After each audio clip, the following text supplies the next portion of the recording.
He is the most listened to talk show host in America, who this week said the budget deal Congress handed the president was an outrage by both parties. Rush Limbaugh joins us live from his EIB studio in Florida. Rush, welcome back to Fox News Sunday. We're delighted to have you for your annual visit. Yeah, and it's great to be back, Chris. Thank you very much for having me, as always. All right. So I know that you are a constitutional conservative and originalist. Do you really have no problem with President Trump declaring a national emergency and taking money that Congress refused to give him?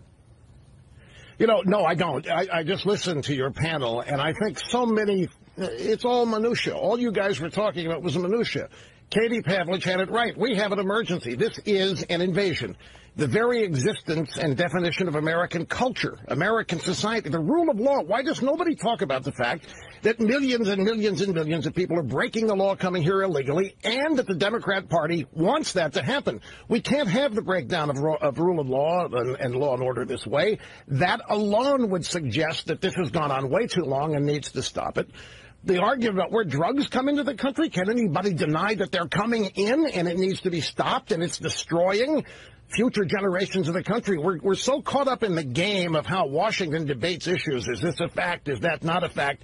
It is undeniable that we have a major immigration problem and a political party that needs a permanent underclass of voters that wants that parade of illegal people who are uneducated, don't even speak the language. They want them here. All right. And you and I have this agreement that I can interrupt you so I can keep things moving because, as Donald Trump said, you can go for 3 hours. All right. But I want to ask you about the game that you say we play in Washington, because the fact is that when President Obama took executive actions, you were outraged, and as you would expect, I've got a couple of examples of Rush Limbaugh over the years. Let's put them on the screen. In June of 2012, when President Obama deferred action against the Dreamers, you said this: 40 years ago, Richard Nixon was hounded out of office, supposedly for his illegal actions.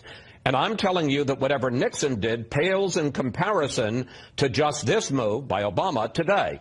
In November of 2014, on reports that Mr. Obama was going to protect millions of parents of Dreamers, you said this: we can't just stand idly by and try to find some political opportunity while the president basically shreds the Constitution and flushes it down the toilet. So here's my question, Rush. I understand that you like what President Trump is doing and you didn't like what President Obama was doing, but that's the concern here, is that to the degree that you give the president more and more powers, yes, you're going to get some things, executive powers from one president you like, but you're going to get things, executive powers from another president that you don't like.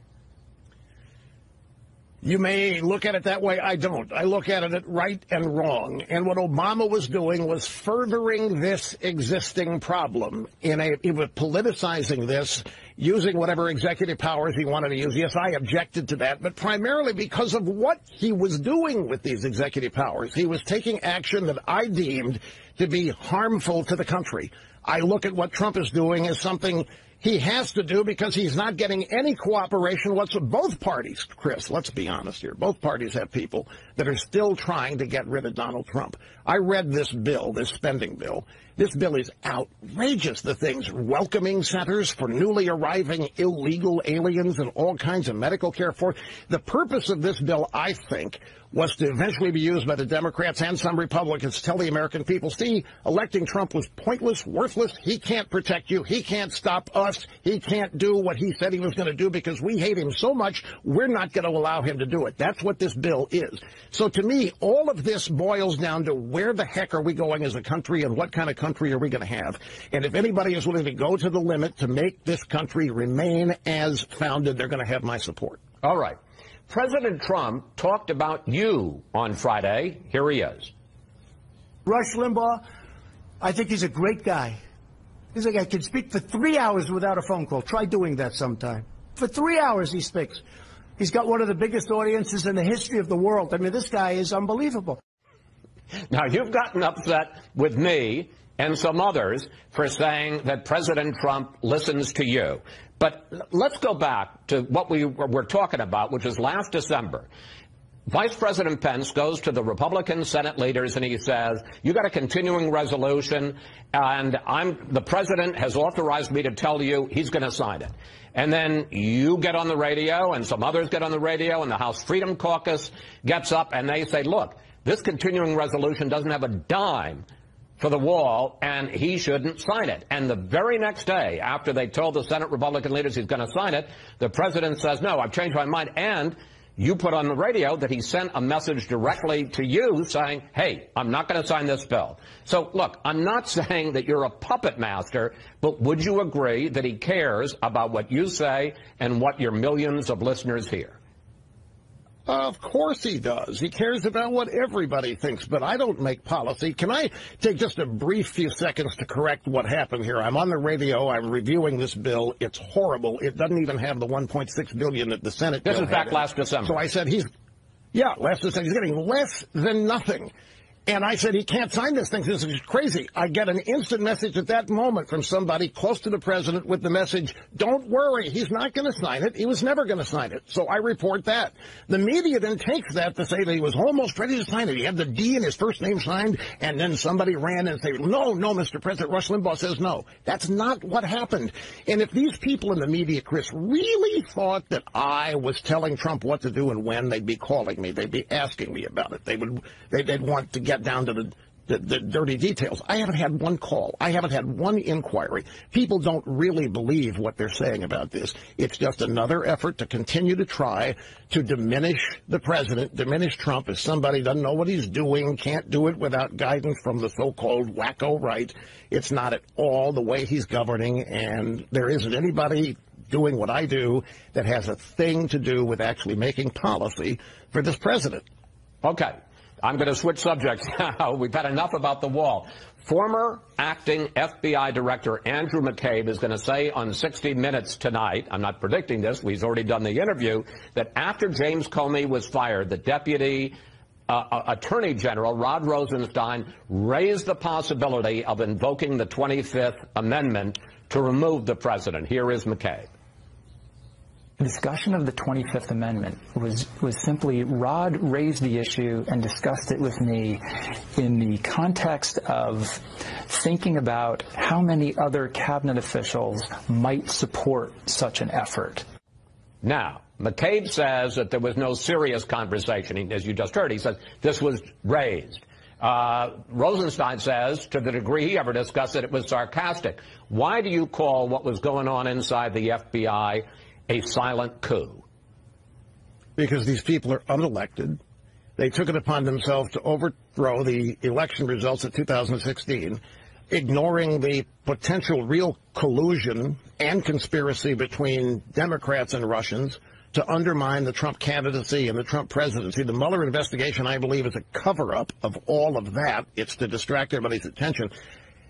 You know, again, the Washington game, we're losing sight of what happened here. People unelected, simply because they don't like a guy's hairstyle or like where he came from, decided the American people's decision was invalid and began a systematic process to get him thrown out of office. This is a silent coup. These guys, if you ask me, ought to be the ones in jail. They ought to be the ones under investigation.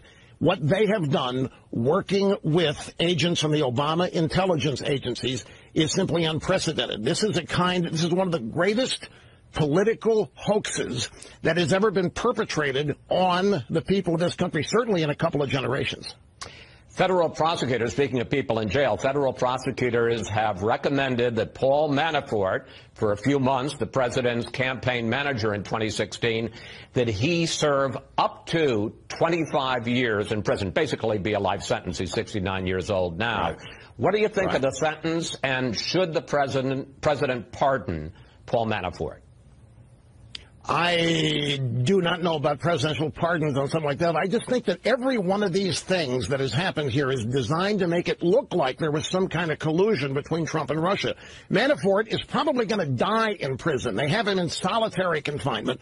All of these are process crimes that have been committed. There isn't one crime that has been found under the umbrella of what they were ostensibly looking for, collusion between Trump and Russia. It's serious, Chris. I saw a poll the other day. 42% of the American people, after 2 years of this, believe the Russians tampered with votes and affected the outcome of elections. There is no evidence to suggest so, and Rosenstein's even said that that's the case when the indictment of those Russian internet trolls was announced. But wearing a wire to somehow entrap the President of the United States, this is classic. You know, you asked me one time when I was here, deep state, you like the term. This is it. I mean, and it's all of Washington, D.C., and it's all arrayed against Donald Trump, and it's designed to get his approval numbers down, maybe into the 30s or 20s. They can then go to him and say, Mr. President, you've lost all support. You have no support. Or then, you know, this has been an effort to impeach him. The effort that was underway for collusion didn't work. Now the Mueller report that may not happen is going to be used to continue to leak things that may be in it. They're going to ratchet this up for the next election. We're going to face 2 more years of this collusion stuff. And I think it's something people need to be paying a heavy price for what they've done on the investigatory side of it. All right, let's talk about the next election, 2020. Is there anyone in either the announced or potential Democratic presidential field who you think would offer President Trump a real challenge? Well, I think, first thing I'm doing here, I'm trying to be one of the first to book a first-class seat on a train to Hawaii after we enact the Green New Deal or whatever it is from Alexandria Ocasio-Cortez. I think what we're going to have, these people they're so convinced they're going to win that's why so many of them are running. And they are going to be in a contest to see who can out-extreme the other, who can move the country furthest to the left the soonest. It's going to be very entertaining to watch. I hope it is eye-opening for the American people. Do you see anybody in that field, though, who you think that person could give the president a run? Well, I don't know that any of them right now give a president a run, but I think the front runner would probably be right now Joe Biden. 77 years old, plagiarist, nickname Plugs. I think he's the guy that they probably are thinking is the leader in the polls right now. But it's going to be very crowded. They're going to be knocking each other off. That's going to be fun to watch. Incumbency carries with it a lot of power, as you know, and I think they're convinced that they've already won this election like they were convinced in 2016. They're getting way ahead of the game, and I don't think it's going to be as easy as they think to win the president. Let me ask you about that, because you talked about the Green New Deal and the trains to Hawaii. You've also got... Great. Isn't that wonderful? Well, yeah, what was it in Back to the Future, where we go, we don't need roads or apparently tracks. The calls for Medicare for all, calls for huge increases on taxes on the very wealthy. How potent an issue do you think the president has, and how much do you think he will make this case that the Democrats want to make this a socialist country? I think it's a huge case because we're not a socialist country, and even Fox News poll the other day pointed out how many people prefer capitalism. We've done a real disservice to our young people. You look at this new Green Deal and you look at the things that they think are true. They live in the greatest country ever. They have more opportunity for contentment, happiness, success than ever. And they think they live in a country that's unjust and immoral. They have an ill-educated, mal-educated, and it's really a shame. I know young people, Chris, who really think that by the time they're 65, the world is not going to be habitable because of climate change, which is another hoax. There's no evidence for it. Climate change is nothing but a bunch of computer models that attempt to tell us what's going to happen in 50 years or 30. Notice the predictions are never for next year or the next 10 years. They're always for way, way, way, way out there when none of us are going to be around or alive to know whether or not they were true. In the meantime, they get to push for more government, big government, more tax increases, more control over people. It's sad what has been done in K-12 education and higher education to these young. I mean, graduating economics degree graduates like Cortez, it doesn't know what you could put on a thimble about economics. It's really a shame, and it's a problem going forward. They're going to have to be defeated, beaten. Yes. Thank you. Thank you for joining us again. Oh, my gosh, that's it. We're out of time. We're out of 14 minutes. We flew by. Anyway, it's always good to talk with you. Anytime you want to come back, you're always welcome, sir. I appreciate it. Thank you very much. See you next time.